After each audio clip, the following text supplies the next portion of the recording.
मध्य प्रदेश में सरकारी भर्तियों की हालत कितनी खराब है और भर्तियों में किस कदर मनमानी चल रही है, इसका जीता जागता उदाहरण एक बार फिर हाईकोर्ट से सामने आया है।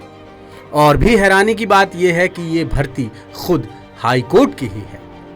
बात हो रही है 2022 की सिविल जज भर्ती परीक्षा की, जिसमें आरक्षण नियमों के उल्लंघन और बैकलॉग पदों का विवाद चल रहा है।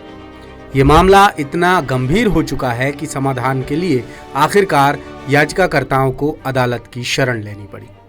केस की सुनवाई में कोर्ट ने भर्ती परीक्षा के इंटरव्यू का रिजल्ट जारी करने के आदेश दिए हैं, लेकिन प्रक्रिया में प्रारंभिक तौर पर गंभीर गड़बड़ियां सामने आने पर कोर्ट ने ये भी साफ किया कि सभी नियुक्तियां अब अंतिम फैसले के अधीन होंगी।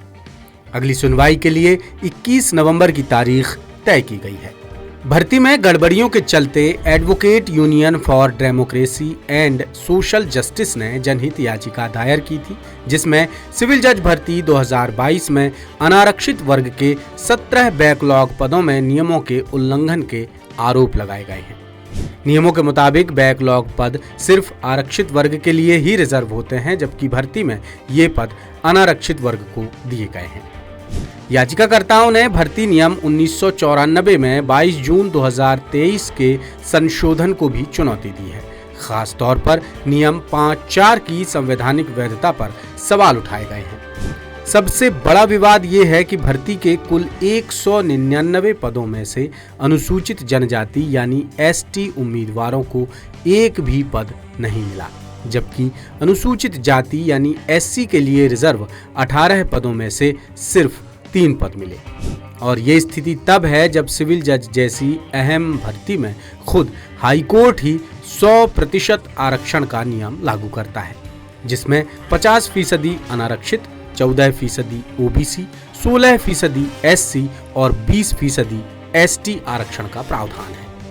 और भी बड़ी विडंबना देखिए कि 2022 की भर्ती पास करने वाले उम्मीदवारों को 2025 तक यानी 3 साल में भी ज्वाइनिंग नहीं मिल पाई, क्योंकि इंटरव्यू का रिजल्ट आज तक घोषित ही नहीं हुआ।